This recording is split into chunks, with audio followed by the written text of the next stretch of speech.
মাটির সন্তান, মানবতার সেবা করা এক অক্লান্ত প্রাণ চিকিৎসক। করোনার কঠিন সময়ে যখন অন্যান্য রাজনীতিবিদরা নিজেকে নিরাপদ দূরত্বে আড়াল রেখেছেন, তিনি তখন ঘরে গিয়ে মানুষের পাশে দাঁড়িয়েছেন, সেবা করেছেন। এছাড়া জুলাই আন্দোলনের সময় আহতদের চিকিৎসা প্রদানের মাধ্যমে স্থাপন করেছেন মানবিকতার এক অনন্য দৃষ্টান্ত। তার ক্লিন ইমেজ, ভদ্র ব্যবহার ও পেশাগত নিষ্ঠা তাকে পরিণত করেছে দল মতের ঊর্ধ্বে এক সম্মানিত ও গ্রহণযোগ্য ব্যক্তিত্বে। তাই স্বাভাবিকভাবেই গুলশানের শিক্ষিত ও অভিজাত সমাজ এখন তার মতোই একজন উচ্চশিক্ষিত ও মানবিক চিকিৎসককেই তাদের প্রতিনিধি হিসেবে দেখতে চাইছে বলে মনে করছেন পর্যবেক্ষকরা। উচ্চবিত্ত ব্যবসায়ী হওয়া সত্ত্বেও বিলাসী জীবন ছেড়ে মানুষের সেবায় রাস্তায় নেমে পড়েছেন ডাক্তার খালেদুজ্জামান।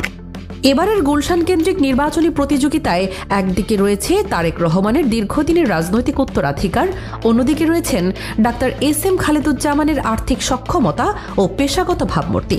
পেশাগত চিকিৎসক হওয়ার পাশাপাশি তিনি একজন সফল ব্যবসায়ী, যার বাৎসরিক আয় 3.5 কোটি টাকারও বেশি বলে উল্লেখ করা হয়েছে হলফনামায়। তারপরও তিনি বিলাসবহুল জীবনযাত্রা ছেড়ে পায়ে হেঁটে সাধারণ মানুষের দ্বারে দ্বারে পৌঁছে যাচ্ছেন, শুনছেন তাদের সমস্যার কথা, বলছেন প্রয়োজনীয় সংস্কারের কথা। একজন রাজনীতিবিদ হিসেবে তার সামাজিক কাজের পরিধিও ব্যাপক। এর আগে গত 9 নভেম্বর ঢাকা 17 আসনের সাততলা বস্তির স্বল্পোন্নত 500 মানুষের মাঝে ডেঙ্গু প্রতিরোধে সচেতনতা তৈরি ও মশারি বিতরণ কর্মসূচির আয়োজন করেন তিনি।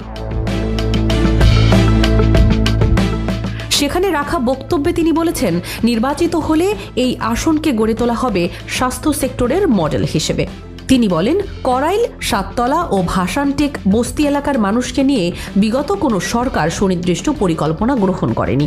সকল রাজনৈতিক দল এই এলাকার মানুষকে ব্যবহার করে ক্ষমতায় গিয়েছে, কিন্তু মানুষের ভাগ্যের কোনো পরিবর্তন হয়নি। জামায়াত যদি এই আসনে আগামীতে নির্বাচিত হয়, তাহলে মানুষের মৌলিক অধিকার, খাদ্য, বস্ত্র, শিক্ষা, চিকিৎসা ও বাসস্থান নিশ্চিত করা হবে। বিশেষ করে পরিষ্কার পরিচ্ছন্ন পরিবেশ গড়ে তোলা হবে, নিরাপদ পানির